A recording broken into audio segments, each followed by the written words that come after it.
So, yeah, welcome. Haere mai. Good to see you all here. I'm not sure if my screen is showing everybody that's logged in. I have a significant number of people.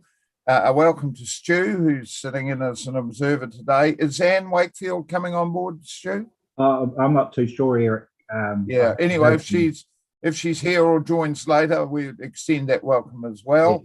Yeah, so thank you, team, for making the effort. We're still adjusting ourselves to the rigors of Zoom meetings, even though they've been going a while. And Lyndall's comments were noted about the complexities of handling the material, and we have a reasonably fulsome agenda of information this morning. So we're just going to work our way through that. So thank you for your attendance. Do we have any apologies? I think we're all here. We're all here, I think. That's why I'm just, as I say, I'm not exactly sure whether I've got everybody on their little frame up on my screen. So are there any declarations of interest? I haven't been advised of any.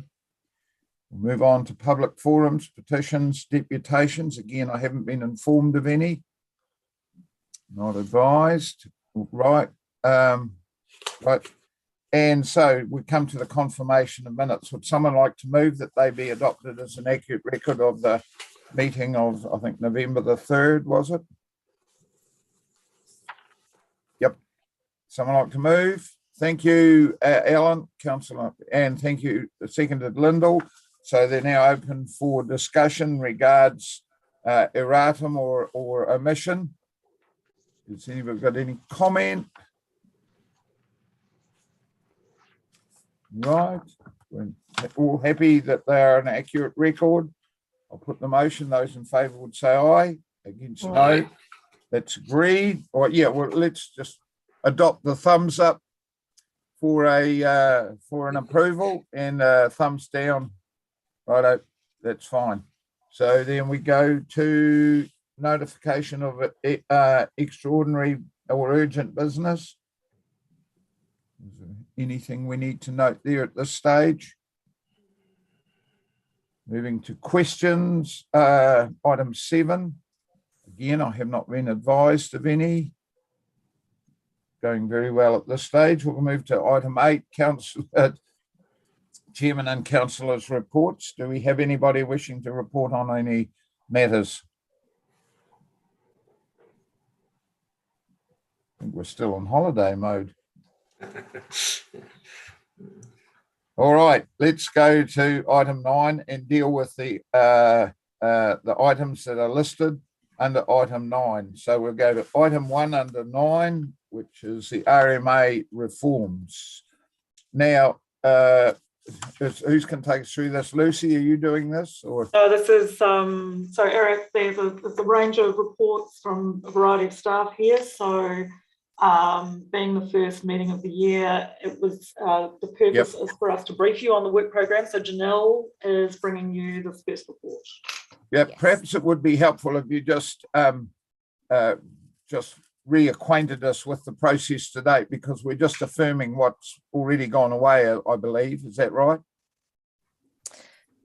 So this particular paper is out for consultation at the moment. So Ministry for the Environment are consulting just on a high level paper that was tabled at the Merrill Forum at the end of last year and seeking any feedback to provide by the 28th of February. So what we have done is put together a pretty high level response. The paper provided by Ministry for the Environment was extremely high level with not a great deal of detail. So we have met internally with consents and policy and planning to work through the paper to develop the response. And unfortunately at the moment we don't have a exposure draft of what the new bills are going to look like, and so just relying again on what council has been briefed on towards the end of last year, with the Resource Management Act being replaced by the Natural and Built Environments Act and the Strategic Planning Act, with these pieces of legislation proposed to be tabled in Parliament in the third quarter of this year. Hoping that we will see some exposure drafts or more detailed information prior to that time. So what we've put together is a very brief response just for council to have a look at and discuss and provide feedback on. And then we've got an opportunity to also workshop responses to this next week as well. Okay, comments?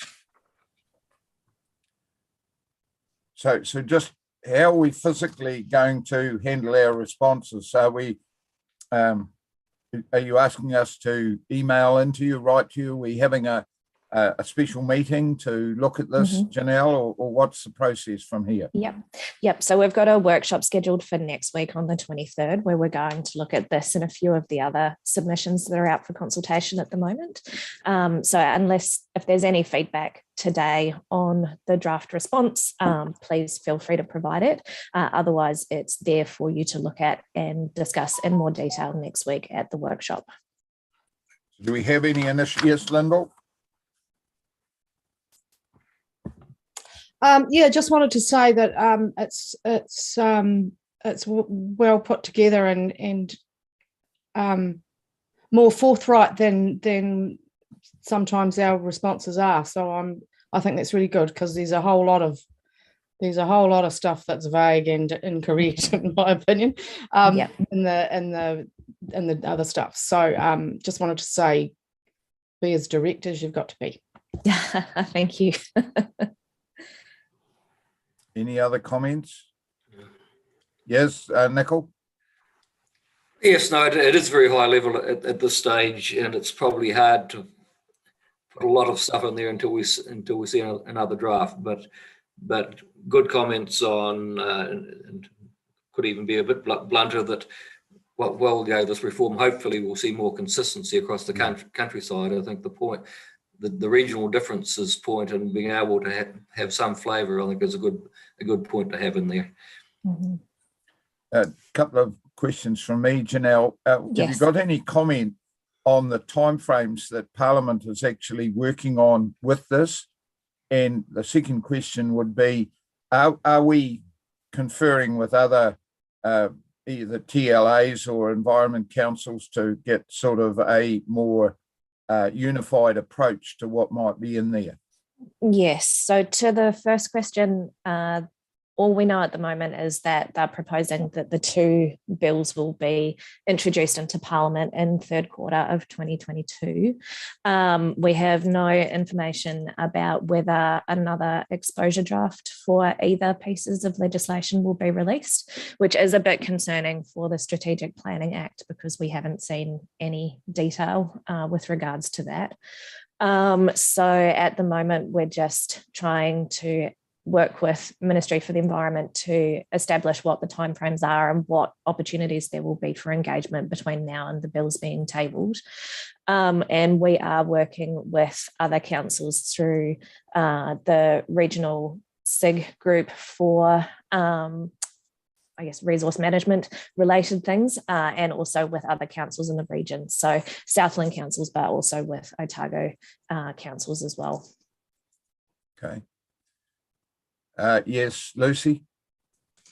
Just to add, Chairman, in additional answer to Janelle's points, we're also engaging still through the Taituara reference group that I was appointed to, and also through the RMG SIG, which is that resource management group that Janelle just made reference to. So there's a subgroup been set up of tier 2 managers who are directly liaising with MFE as well. So we've got a couple of channels open to us that we're making use of. Cool. Did you have a comment, Lloyd? Yeah, Mr. Two really. One is under consents and compliance. My understanding is that refers to the more the TA consent processing. If we look at our own processing compliance, it's actually getting more and more complicated. So I'm just wondering whether we needed to think about our comments in regard to that. Mm-hmm. And the second thing is, when the RMA came into effect originally, there was a lot of court time taken up with explaining terms and recommendations and direction. And you could argue now that the new RMA is nowhere near the old RMA. I would hate us to go into a 3-stage legislative process and then we spend the next 10 years working out what it means and how it interacts. I think somehow we need to make that point quite clear, that we as a nation can't afford to have this thing tied up in clarification through the court process. Yeah. Thanks, Cool. Mr. Chairman. I can Got add some of that, those Janelle? words in. Yep, Yep. perfect. Did we have anybody else wanting to make an intervention at this stage? So just remind us again the time of when we're probably meeting to have an in-depth look at this, Janelle. 23rd, did you say? Yes. So we've got a workshop looking at all of the consultations that are out at the moment and due in the next couple of months on the 23rd. So I'll make some changes reflecting those comments and have that ready for you next week. Thank you. Would someone like to move the recommendations on page 12? Happy to move, Mr. Chairman. I'm just wondering whether we just do one at this stage, if we're going to look at the draft again. Okay. So you'll move one. Is Yeah. there a seconder? I'll second that. Yep, thank you, Lloyd. So we'll put that motion, that recommendation one, moved and seconded. All those in favour, thumbs up. Against, thumbs down. That's agreed. So let's look at recommendation 2. Nicole, were you going to make a suggestion about that? Well, I just, we could probably ratify that after the workshop, but just if we're ratifying it now, we're almost ahead of the game. That was just my suggestion, that we just do one at this stage, so we note Yep. the report. Okay. Well, we're approving a draft submission. We could for further modification or just add some words in there, I think, to just say that we're in the process rather than just not do it. Yeah, well, I'm happy to do two along That those we lines. approve the draft submission as a top. Yeah, Wilma? So can we note the draft submission to be discussed at the 23rd of Yep. February? Okay. And that's all we do. That's now a recommendation. So we'd like to move that, Nicole. Happy to move that amendment. Right, thank you. And a seconder. I can Yeah, do that one Lyndall. again if you like. Yeah, Lyndall, thank you. Further discussion? So we'll put recommendation 2 as amended. Those in favour, thumbs up. Against, thumbs down. It's agreed. Let's move to item 2. Okay. Right, consultation update in the hands of Janelle again. Busy Yes. morning. So this is just an update on what we propose to talk about in the workshop next week. So I think, as we've highlighted in a few council discussions, there's a lot of consultation and a lot of reform work coming out of central government at the moment. And so we have put together a workshop for the 23rd of February to talk through a number of these issues.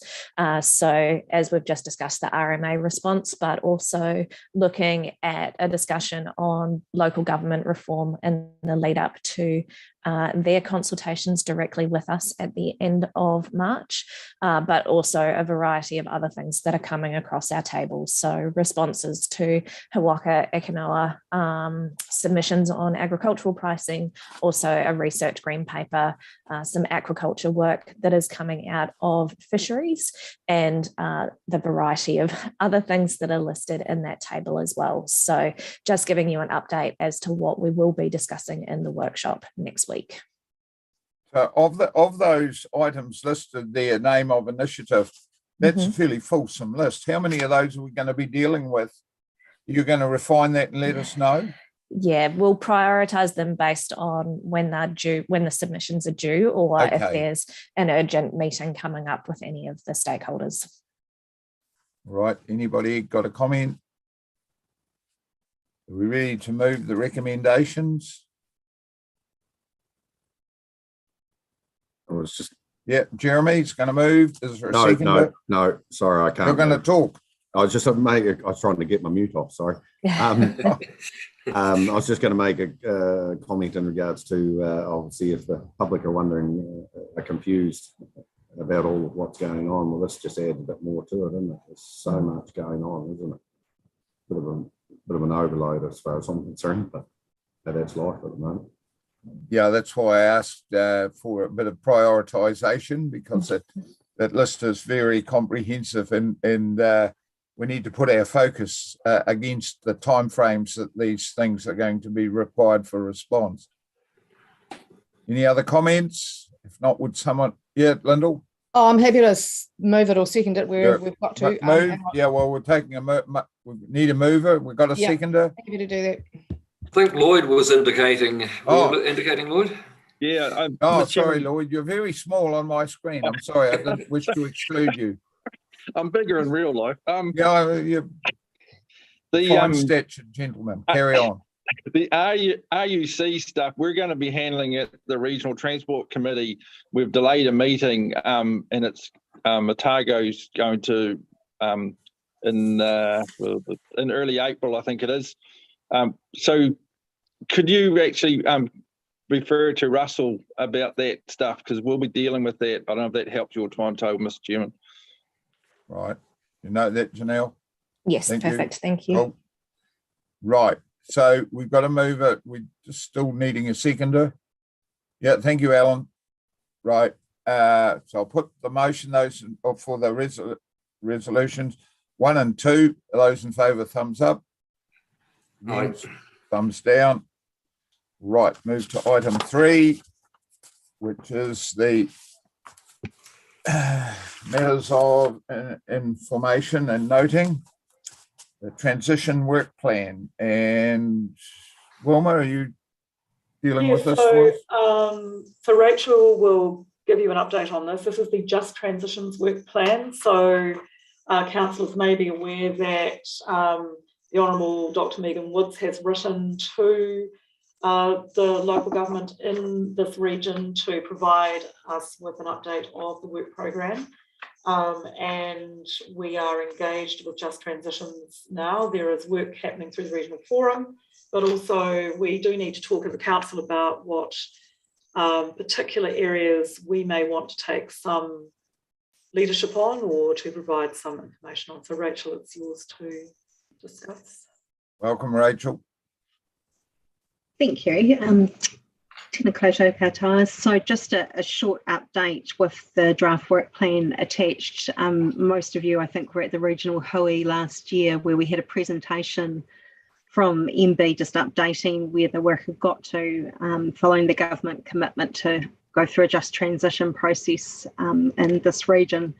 So we have the work plan. There are a number of work streams, as you would have seen, under 3 key themes. So new industries and employment, transitioning businesses or transitioning business and skills, and long-term planning and capability. And as Wilma indicated, conversations already underway. A number of those spaces, the most recent meeting was last week with Great South around that long-term planning work stream. So really for you to note the work plan, and if there are particular areas that councillors would like Environment Southland to be involved with, you might like to give us some direction on that, but conversations are underway as indicated. Yes, Lloyd. Thank you, Mr. Chairman.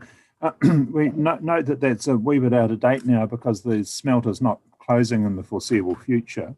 So that great bulk of electricity which was being divided out between green hydrogen and data centres is no longer available. So things have moved on a bit from that. That's not yes, correct. Right, accept your comment. Yeah. Lloyd McKillop.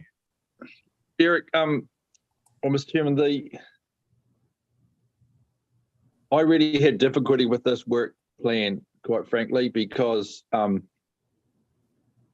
this started like in Taranaki very, very quickly, but it started with the view that the smelter was going to close. We still don't know what's happening with the smelter.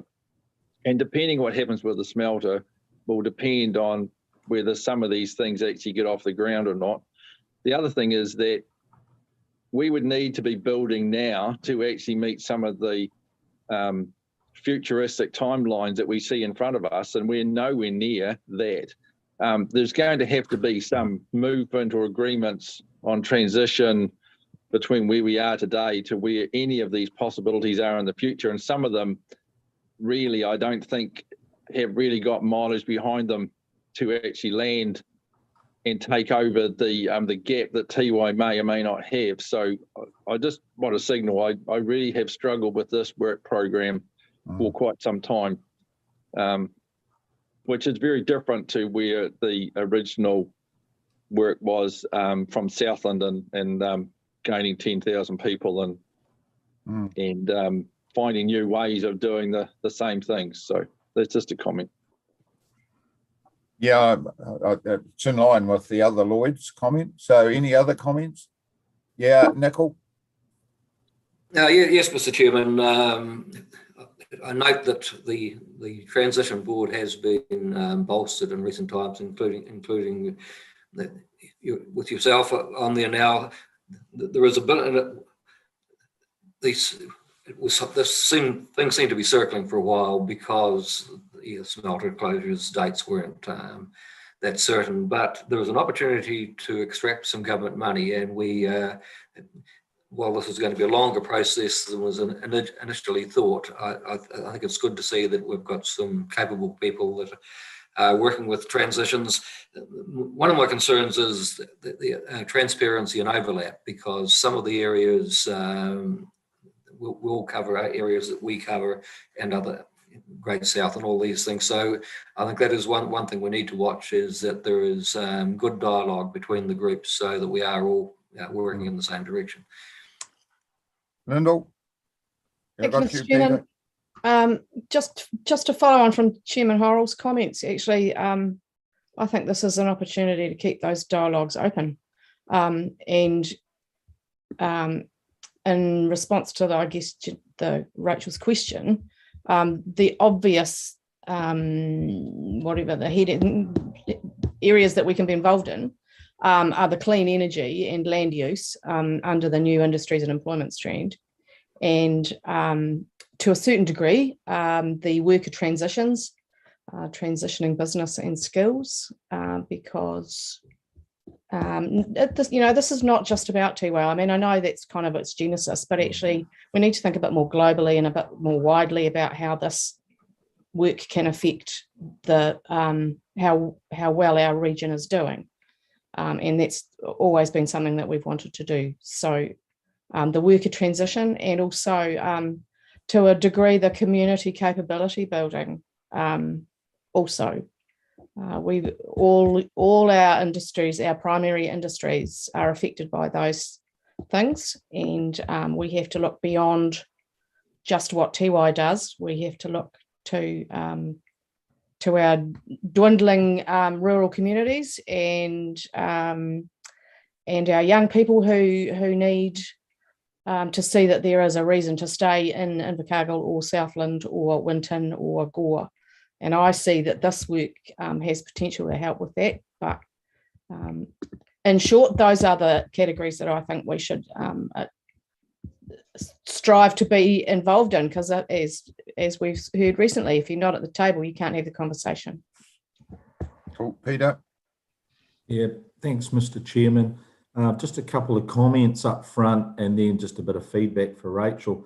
The Just Transition project, why couldn't it come entirely under the Great South banner? I know Great South are a partner there, but I'm concerned around duplication. That's my number one issue, I guess, under that. And when we're starting to talk about Tiwai Point, when does the Southland community start to make decisions? Why are we going to continually go through this roller coaster of emotions around what Rio Tinto want to do to Southland? Okay, so they might stay. Who knows what will happen with the power prices? But the ball always seems to be in their hands, and the community continues on this roller coaster. Is it going to happen? Oh, it's not going to happen. Is it going to happen? Is it not going to happen? So how do we put ourselves in a position that we can roll out a long-term plan like this for Southland? So look, that's just a comment. Rachel asked for a bit of feedback. Yeah, I just want to pick up on what Lyndall said around wood fire wood-fired boilers, and I suppose that transitioning of land use, because we are going to have to supply wood for fuel in the future. It's looking that way, and there's a lot of work being done behind the scenes now on how we can create an industry or a logistics around that. So I think we definitely have a role there to play. Thank you. Yeah, Alan. Yeah, thanks, Mr. Chair. So I'm just picking up on the aquaculture portion of the strategy, noting that we've talked about aquaculture for a little while, and it's not as tied to whether Rio's in play or whether Rio's leaving, but aquaculture is a growing potential for our region with the size of our coastline and the cool temperatures of our waters. Again, making sure it's done well so that we don't end up with down the track that we put too many fish farms or too many cages in the ocean. But certainly while we work through our coastal plan, I think we need to be fairly close to what the intentions are, and also making sure that there is good monitoring in place to be aware of the coastal environment. I mean, I think we do capture information at the base of our estuaries, but I don't know what information we have on an ongoing basis a little further out for the appropriateness of aqua farming in Fovo Strait or further out. Yeah, Lloyd McCallum, have you got your hand up? No, I'm not meant to. All right. I'm just trying to work out what was. Oh, I can't turn it off now. Yeah, I'll just make a couple of observations from the comments that we've had. And certainly the mood has changed as far as Rio Tinto is concerned, and that's probably driven by a couple of things, probably principally the world price of aluminium and what's come out of the COP26 at Glasgow and more interest in green things and regenerative power being used to make aluminium and what that might mean. So that's sitting there, but there are two other players. One is the supplier of electricity and whether or not they are going to be leaned on to provide for an increasing appetite of power in the country, and that's where the government comes in. My view is it's unlikely that the smelter will close on the 24th, on year 24, but it's it's by no means decided, and so some of that work should continue. The other comment I would make is my involvement in the green energy project, and certainly the shift of the group that I'm in is how do we do this if the smelter doesn't close, rather than assuming that it will close. So that sort of work is still going on with a sort of realigned landscape, looking at what might happen if it doesn't close. Any other comments? Someone like to move the recommendation? Note the report. Happy to move, Mr. Chairman, but just following your comments, I think that if some of these processes take longer, it could be good economically and environmentally to have longer time frames. We know the smelter will close at some stage, so if we're given breathing space for new industries, if we're given breathing space to make sure that we have an environmentally neutral site at the end of it, that's probably all good. Happy to move the recommendation. Yeah, thanks. So Nicol moved. Is there a seconder? Yep, thank you, Peter. Any further discussion? Those in favour, thumbs up. Against, thumbs down. It's agreed. So let's move to item 4, the draft statement on Great South. Rachel, this is back to you, is it? Yes, thank you, Chair. So some linkages here with the previous item, but essentially Council received a number of briefings in the latter half of last year from Great South, and this is the next step in the process. It is their draft statement of intent, setting out their activity or planned activities, intentions, and the performance measures for the period from 1 July this year through the next 3 years.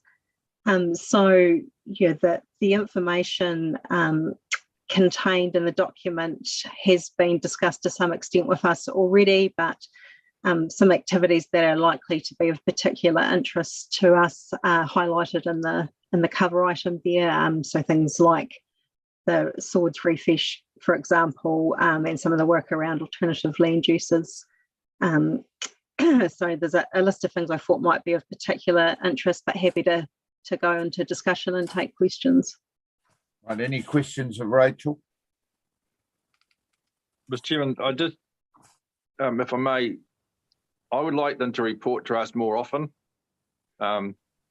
There's a number of things going on, and especially the last item would suggest to me that we need to be over a number of things and be aware of what's actually happening so that we can step in and help or guide where we need to. Yep. Okay, I think that's a reasonable request. When you look at from pages 67 through and the number of fingers and pies and things that they are actually involved in, it's, I think, quite a pertinent comment that we need a more regular appraisal of what's happening. Mr. I'll just add a little bit of detail for me. We've noticed in the last 2 weeks a real downturn in our conductivity through all devices, really. And I just wonder, is there something else going on that we aren't aware of? But a lot of the work we're going into now actually relies on us being able to connect, e.g. Zoom calls now and other activities. So Great South does have a very good system apparently, but it's not that well publicised. So it would be good to be able to have that meetings, those regular meetings with them, and be able to give feedback sources as well. Okay, Wilma, you were indicating? So I think that this paper has come to the Strategy and Policy Committee because it relates to the statement of intent, but also we had discussed that with the chair of OPAC because the Great South reporting usually goes to the OPAC committee. So it may be that we could resolve a regularity of that in conjunction with the OPAC chair. Okay, any other? Yeah, David Stevens. Yeah, thank you, Mr. Chairman. I mean, I brought to their attention when we met last, and it's really looking at just looking at the investment that goes into some of these projects. And I brought up the concern I had with the oat, growing of oats and the oat milk.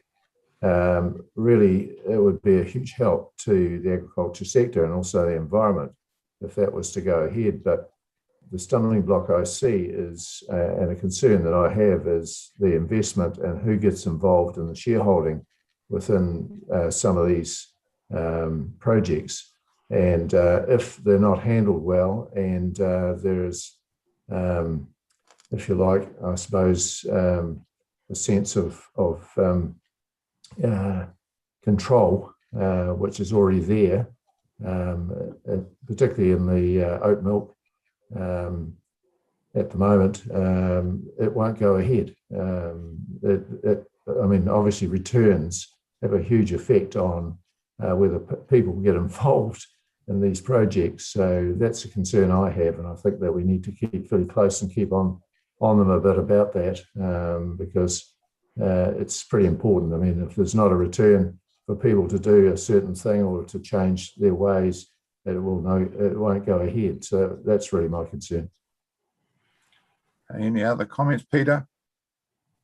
Yeah, thanks, Mr. Chairman. I'll just pick up on what David said. Yes, there seems to be a certain amount of jostling around for the future, doesn't there, regarding sort of land use change, and we're seeing constraints coming up against land use as it stands now. So I think it's really important for us to be working probably more aligned with Great South and trying to see what those opportunities are in the rural areas. So, yeah.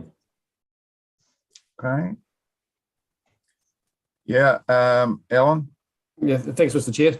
So I'm just looking at on page 59, and it's obviously the vision and our priorities. So they're talking obviously lead environment and climate action. And I think it's just really perhaps a question via either Wilma or Rachel. How are we interfacing with them as a council, we sort of set the ball rolling with trying to get joint work on a submission on climate change, and we've obviously devoted some time and attention in our organisation and trying to tie in the other councils with work on climate change. But are we also working well or reasonably effectively with Great South if they see themselves in lead environment and climate action? Do you want to respond to that now, Wilma, before I take Nicol? Or Yes, well, I was going to suggest that perhaps Nicol might like to talk to this, because the Mirror Forum is actually a rather critical conduit for us with Great South and with the program of work.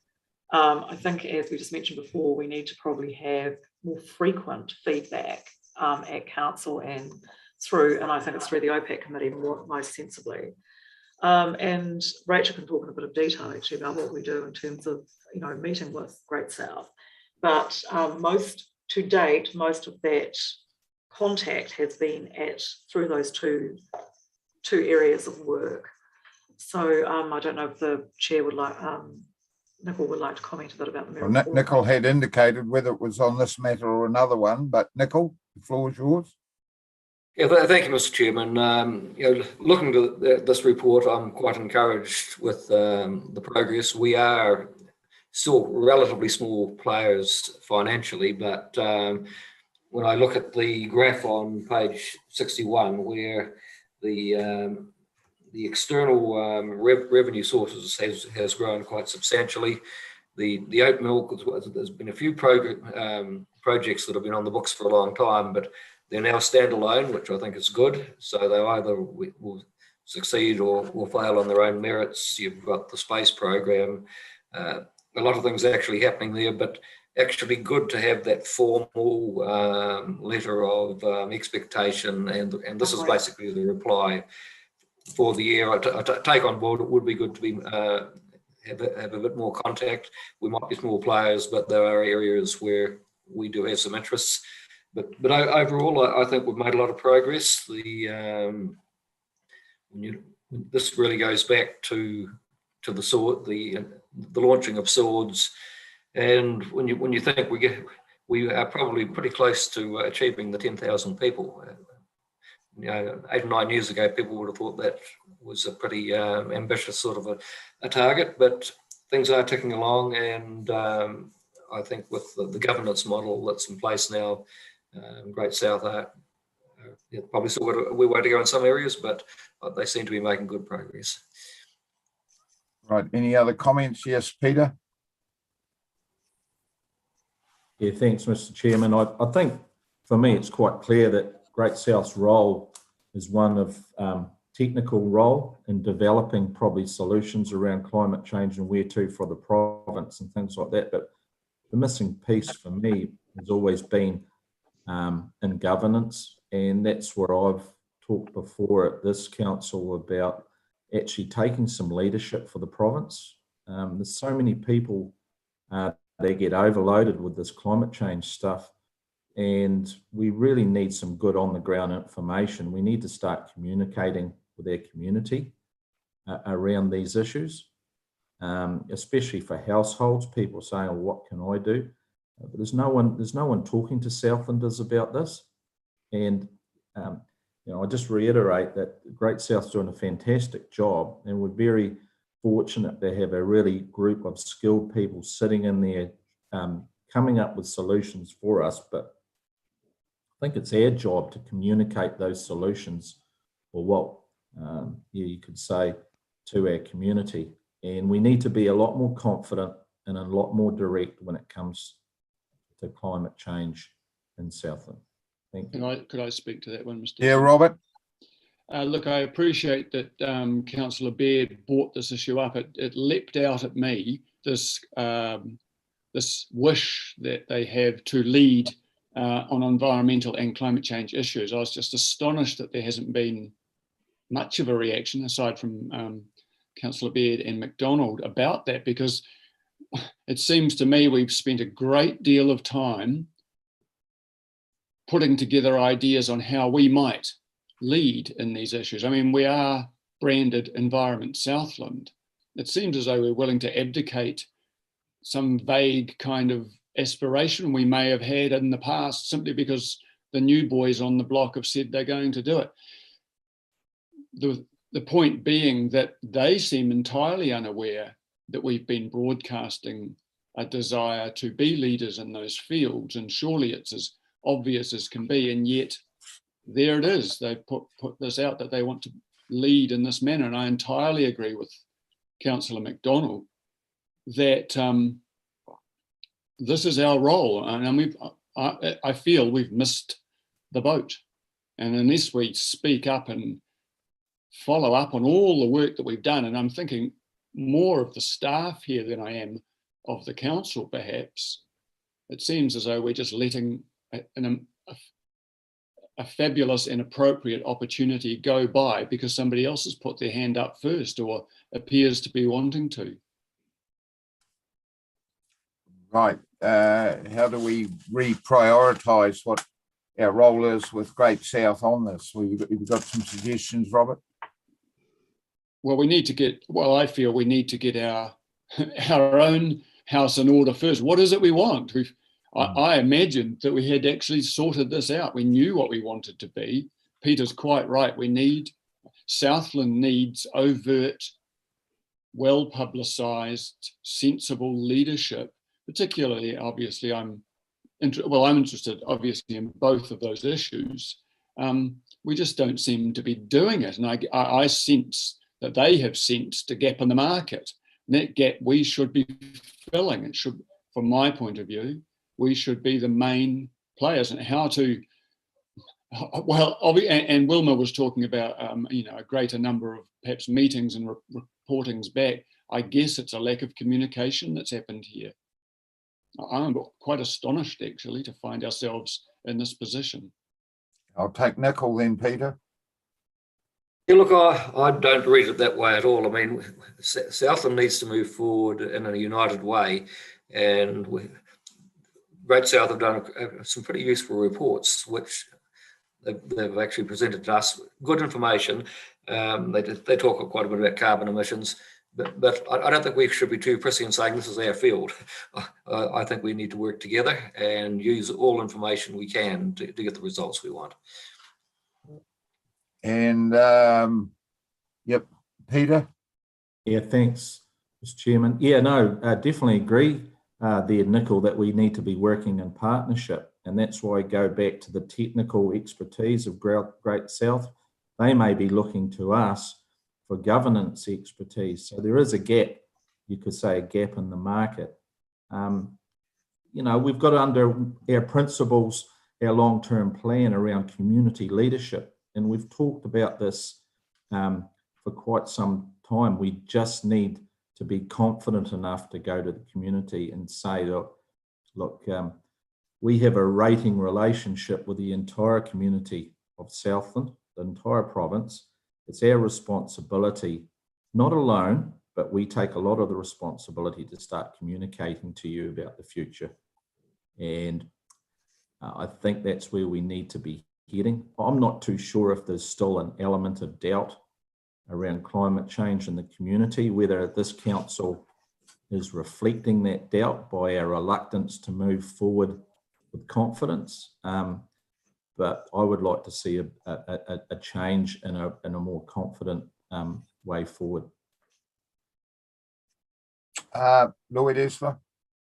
Yeah, thank you, Mr. Chairman. I was agreeing with Nicol that, I mean, we're a shareholder with Great South. We subsidise them, we give them advice, they advise us, and them embracing the environment and all those things is just a perfectly natural part of the process. So I'm quite happy to have them advertising themselves as a lead in climate reform and environmental reform. I think it's all part of the one big picture. And Lyndall? Thank you, Mr. Chairman. Yeah, just to add to that, all the councils do contribute, some more than others. But also I see them, Great South are the economic development arm, essentially. So they're the business end of encouraging business and growing business in the south, which is a parallel stream to our vital region-wide work in the environment. So we're co-leaders in the Venn diagram. We are there's an overlap in the middle where actually the business development that they are encouraging and wanting to grow needs to reflect the climate change and environmental aspirations that we have for the whole region. So I don't see them as mutually exclusive activities, but to be fair, we need to make sure that we are our region-wide desires and ambitions and cultural sensitivities are considered by them as well. Wilma? So just to recap, I mean, as Councillor Ludlow has just said, we're a shareholding council of Great South. And the statement of intent is something that we are there to provide feedback on, which is the purpose of this conversation. So the things that they're working on, as the council has just mentioned, are in fact relating to the economic development of the region. So they are going to align, or should align, with the work of the councils and our oversight of the region. The question to you is whether or not the right emphasis is in these programs. What should we be saying to them? I think I take your point that there should be perhaps more conversation going on between ourselves and them, although there are still formal conduits for us to have those conversations. But one of them is here, which is in the statement of intent. So any commentary that we should be taking back to them is the purpose of putting this in front of you. It's a draft statement. And if we feel there are areas that we want to be better aligned or that look like there might be duplication, we should say so. And that's the request to you on that. Do we have any other comments? Yeah, Nicol? Perhaps a resolution going forward would be to try and line up a meeting with Deep South so that we can advance the common goals of all the councils and their entity. Yeah. Well, I see our recommendation says and provide feedback on any matters. I think that provides us an opportunity to action if we pass that resolution, an opportunity to action more regular contact. I think that covers it. Mr. Chairman, can I just say that I think there's if I listen to all the conversations, the chairman, Nicol, should be talking to Ian Collier, the chairman, about aligning work streams more so, but also that may mean, because we're actually quite a minor player in investment and their work stream is driven by investment through different parties. We should be in there understanding where we should be. And it may be that we have to put more investment in, but we need to also talk about how do we take this to the community, which has already been raised as well, and under whose brand. I think there's a brand issue sitting in the background here because everybody wants to be successful, but we've got to put that aside and say how do we take this out to the community, but we may need to more dialogue and we may need to put some more money into some of these work streams. Okay, anybody else? Are we ready to move the resolution? Someone like to do that? I can. Thank you, Lloyd. Seconded. Peter, any further discussion? Those in favour, thumbs up. Opposed? It's agreed.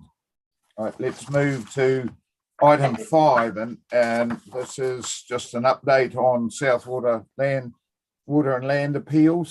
Perhaps it's probably time for me to just give a cautionary comment and just remind you all that this is a sub judice matter. It's before the courts, and so we need to be a bit cautious about our conduct and our conferring with other witnesses or whatever else that it might. This has been a very protracted kind of event, and I wouldn't like anything to happen that exacerbates that length of time it takes to resolve. So we just need to be a wee bit conscious of our responsibilities for a matter that is sub judice before the courts. So we just bear that in mind going forward. I think we all want to see a resolution on this matter. So Lucy, are you taking us through this? Thank you, Chair. Yeah, I'll just quickly highlight a couple of key points from the update paper, in addition to your points as well. So I've inserted a couple of background bits just for a reminder. As you say, the process has been going on a little while. We have come to this committee and provided updates just prior to me going away on long leave. And so this is really just to provide an update of what's happened through November until most recently. So the remaining points which are live before the court are the outstanding rules and policies that were covered under what they called Topic B. Those matters were traversed last year through extensive mediation with parties, and that was court-assisted mediation. And then there was some matters that we didn't get to in mediation, and that was the farming matters.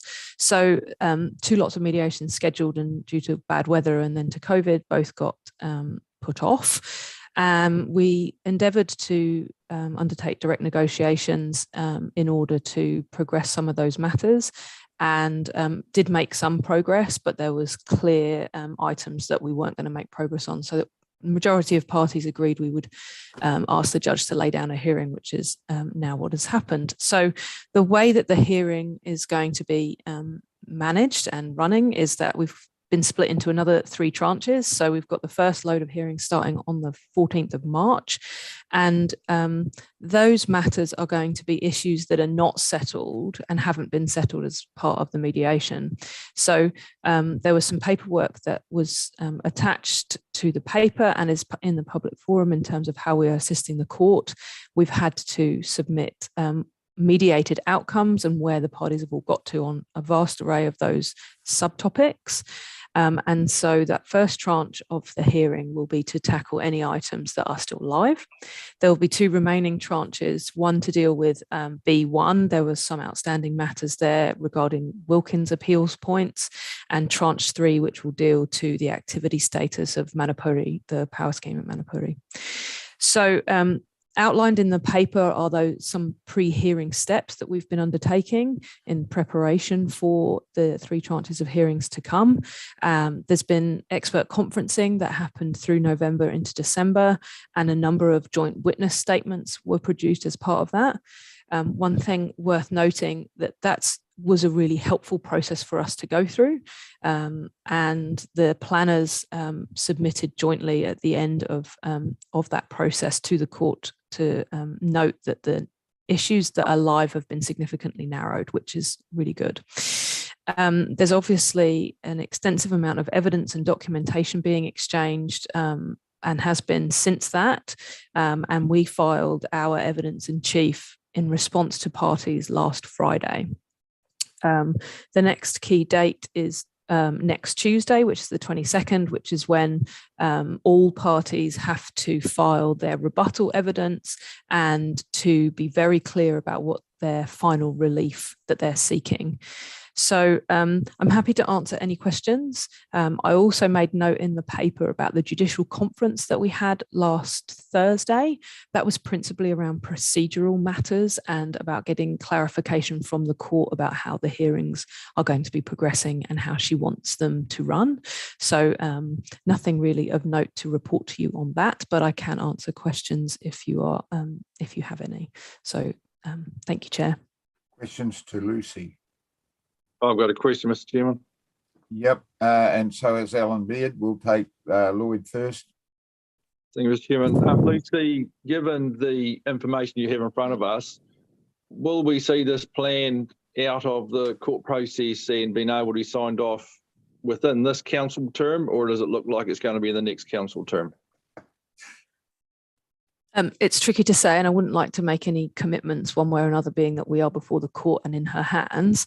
But the hearings, the 3 tranches of hearings, I know for sure as of this morning, have got dates laid down for them. So we've got 4 to 5 weeks laid down for that first one, which is all the remaining appeal points yet to be mediated. And then those the tranche 2 and tranche 3 will go end of June through to August.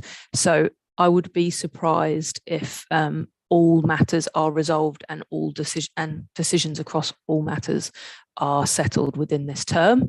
but I know that she's obviously got lots of other things on and is keen to resolve some of these matters, and she's aware of the ongoing work we're doing with the plan change to come. So yes, she has certainly been applying some energy as of recently to getting our matters resolved quickly. So we may get a quicker decision than we have in previous hearings, but I wouldn't like to commit. Thank you. Alan? Yeah, thanks, Mr. Chair. So just a question really about, we're indicating tranche 1 currently set down for 5 weeks commencing.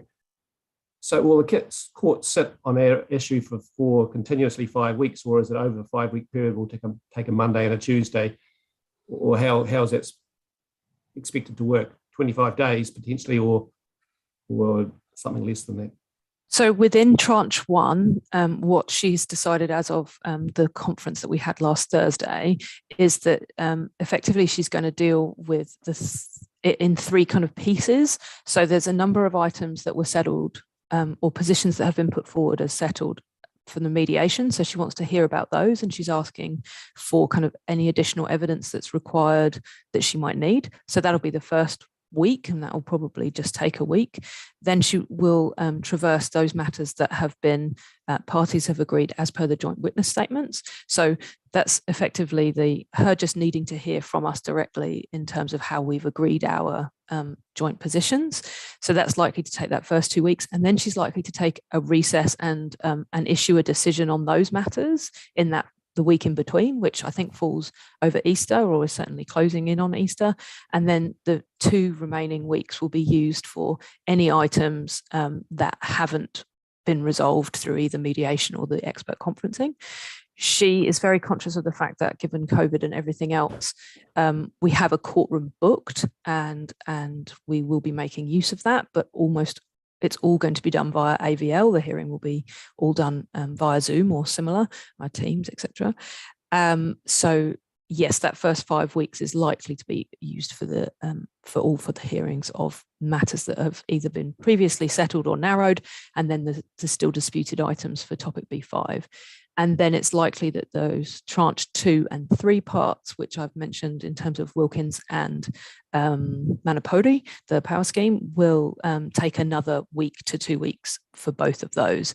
So we've got courtroom booked for all of that. She's keen for us to schedule as we think we need to, who's going to be heard and when witnesses will be going up. So if she can narrow it, she will, but courtrooms are limited supply. So she's expressed the desire to keep hold of those bookings on the basis that we might need them. Nicole, then Lundell. Yes, thanks for that update, Lucy. And just a question, we've obviously made good progress on mediation on a whole lot of issues, but from what you're saying, Judge Borthwick could accept, but she could also change some of those things on the way through. Is that the case? She has the final say? Yeah, through you, Chair. In theory, yes. I mean, we're in a much stronger position because parties are all agreed, and that's taken significant energy to get to that point, certainly through the mediation process, and then again through the expert conferencing.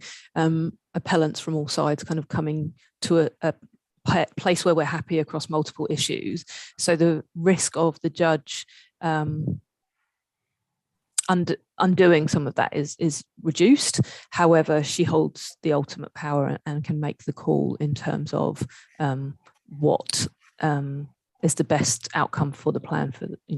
That's her decision ultimately. So the more likely outcome will be tinkering, I would think, and just further. She will ask good questions to make sure that where we've landed is the best outcome. So, yes. Does that answer your question, Chairman? Yes, thanks, Lucy. That's good. Lundell. Thanks, Chairman. Kia ora, Lucy. Nice to see you. Just a purely logistical question regarding the new COVID level settings and whether the impending likelihood of rolling, isolations and stuff will have any effect on the Zoom nature of the hearings. So the court protocols are pretty strict. They're only allowing 6 people total in the courtroom in addition to the court the judge and the registrar support. So highly unlikely that we would have any presence in the courtroom aside from possibly Philip Moore from Wynne Williams for us. Matthew is keen to Matthew McKillop-Clark's obviously keen to present his evidence in person, and Lauren McIsaac from my team also put up evidence. So there would be, we have to seek leave if we want those people to attend in person, but the court is anticipating it will all be done by AVL. So, and that's second to Councillor Baird's question about scheduling. The judge is very alive to the fact that we might have to move things around or rejig given if people are unwell or having to isolate. But the intention is that the majority of it will be happening via audio video links. And so hopefully even if people are self-isolating but not unwell, they would still be able to be participating. So it's a new world that we're traversing with hearings in this way, but she seemed very keen that we keep hold of the dates and we don't kind of get thrown off course by possible COVID-related disruptions. Bonnie, were you indicating? No, okay, thank you. Anybody else? Would someone like to move the recommendation on page 75? Happy to move, Mr. Chairman. Thank you, Lloyd. Seconded, Lyndall. In no further discussion, I'll put the motion. Those in favour will thumbs up. Opposed? It's agreed. We move to item 6 on page 78. People, Water and Land Plan. Bonnie, are you taking us through this? Kia ora, Chair. Yes, I'm available to take you through the paper this morning. Thank you for the opportunity. I'll take the paper as read. It's an update on the People, Water and Land program and really focused on the work of the Regional Forum and the stage they're at in preparing their advice.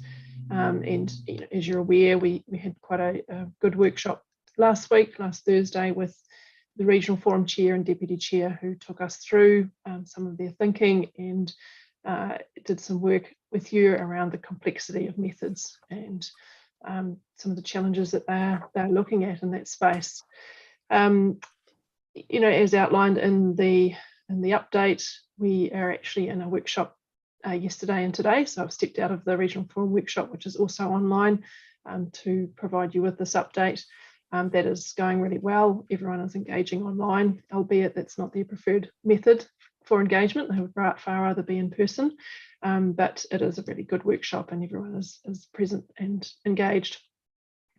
And just in terms of timing, you know, they have workshops every month for the next few months, leading into their advice development and preparation and delivery to the council and the board mid this year is the intention.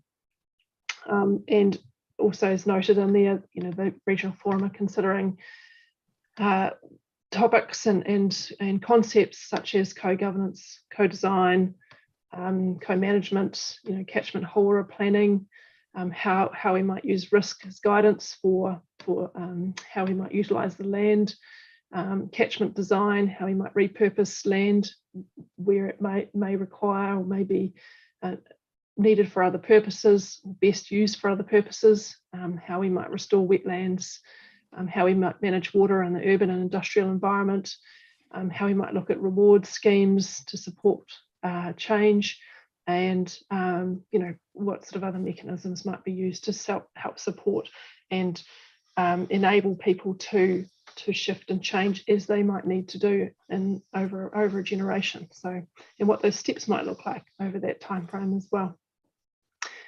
I just welcome any questions from you. We have questions for Bonnie. Pretty fulsome report, and it's hot on the heels of our meeting. So we've got Peter and Lyndall. Take Peter first. Yeah, thanks, Mr. Chairman. Bonnie, how are the forum tracking themselves as as a group together? Are they all sticking together pretty well and quite resolute about the challenges in front of them?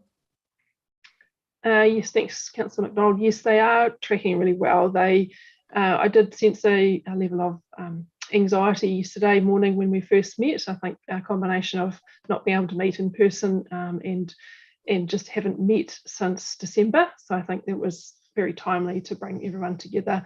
And over the last 2 days, really good group sessions, breakout sessions, working through stuff, and that anxiety has definitely eased. And I think they've got to grips with where the development of their advice is going and have a better sense of pathway through. Well, that's good to hear, because myself and I know other councillors receive a lot of phone calls around this land and water sort of program and where we're heading. There's a lot of anxiety or apprehension, you could say, of where we're heading. So I could only imagine that the forum members may be receiving that sort of soft pressure, you could say, on themselves too. So it's a pretty tough job. And look, I just want to congratulate them for sticking in there, really. It's, yeah. Okay. Lyndall? Yeah, thanks. Oh, sorry, Bonnie, were you going to respond again? No, just to say thanks and understand that they do feel that anxiety as well. As I said, they are aware of the role, but they also, very clear that they're not decision makers. They're providing advice to yourself and Te Ao Marama for that next step to think about how we actually address it. Lyndall? Thank you, Chairman. Kia ora, Bonnie. I'm under communications on page 81.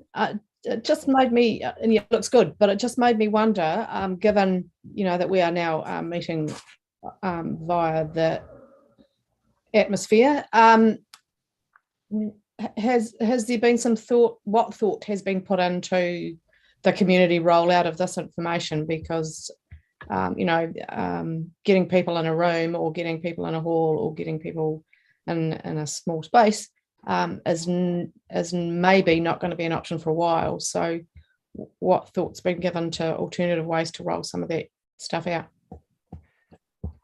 Thanks, Councillor Ludlow. Yeah, definitely thought to how else we can connect with people, and quite a lot of meetings we're thinking about how can we do them online, can we join other groups who are going to be online, and other mediums of informing and supporting people.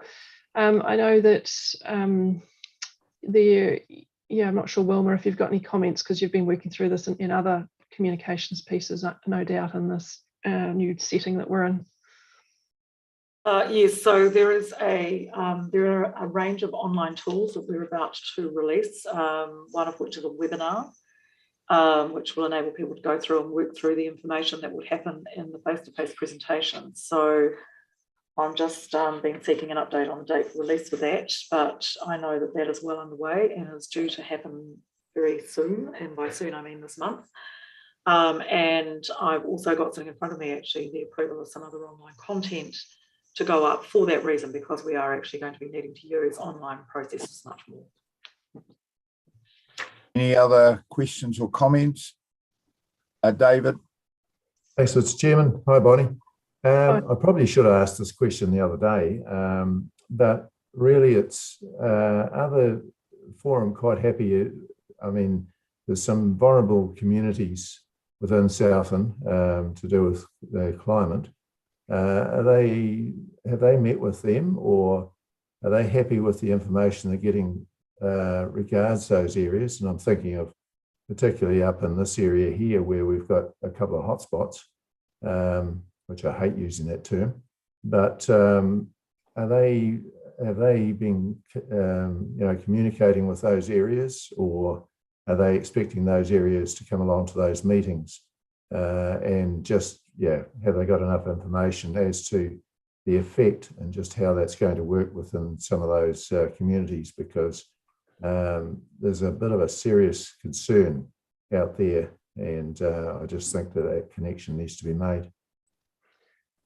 Thanks, Councillor Stevens. Just in response, obviously you're well aware we've been, up until this last 12 months really, have been moving around the region in terms of our workshop locations and involving communities in the conversations when we were at those locations. And as we've heard before, unfortunately, we've had a relatively poor turnout at many of those meetings, with the exception of the likes of Tuatapere. So we have been engaging with groups. There's been a number of groups and interest groups come and speak to the forum throughout that time. The forum is aware, obviously, through the work of the science team, of areas that are maybe considered hotspots for various different reasons. The forum, are thinking about what's going to be appropriate methods to advise on, predominantly at a regional or FMU or catchment scale. There will be more work done through subsequent processes like the plan change in terms of what might be at the nuanced level. I think that's going to be more likely at that level, and obviously more work done through the plan change around thinking about the social, economic environment, assessments, and cultural assessments. So there's a process to come, even after the advice is provided to the council and the board. Is anybody else got an intervention? If not, would someone like to move the resolution on page 78 that the report be noted? And I have Alan Beard moving and Lloyd S for seconding. There's no further comment. I'll put the motion. Those in favour, thumbs up. Those opposed, their thumbs down. The motion is agreed to. We move to item 7 on page 83, strategy and planning. And that's in the hand of Rachel, I think. Yes, thank you, Chair. So this is an update on behalf of the whole strategy planning and engagement group. So a number of people contributed. You may recall at the last strategy and policy committee meeting, we had expanded to the group. Previously, it had been a policy and planning update, and now it's a broader one. And we've brought in some new areas for this particular update as well. So just matters of interest, so things happening at a regional level, but perhaps more significantly, some of the national things that are coming out that we thought you might wish to be aware of. So those have been incorporated into the work plan, and going forward, you'll receive at the next strategy and policy committee meeting, and probably sooner actually at workshops, a schedule of the planned workshops for the next few months so that you can see when we're covering particular topics in the work program for the year. Right. Comments? Right. We're happy with all that. Would someone like to move the recommendation? Note the comment. Sorry, I was looking down. Yeah, Peter, it's moved, and we have a seconder. David. So I'll put the motion. Those in favour would say aye. Thumbs up. Against, no. Thumbs down. That's agreed. We come to publicly excluded. Jan, can you just say why we need to publicly exclude?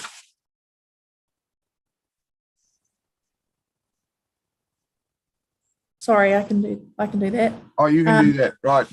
Thank you. So to allow council to carry out without prejudice or disadvantage commercial activities. Right. So someone like to move, we go into publicly excluded. That's Chairman Nicholl, seconded Bonnie Marga. Those in favour, thumbs up. Against, no. Thumbs down. That's agreed. So I'm not sure who's managing our linkages, but can we switch off outside connectivity? Do. David.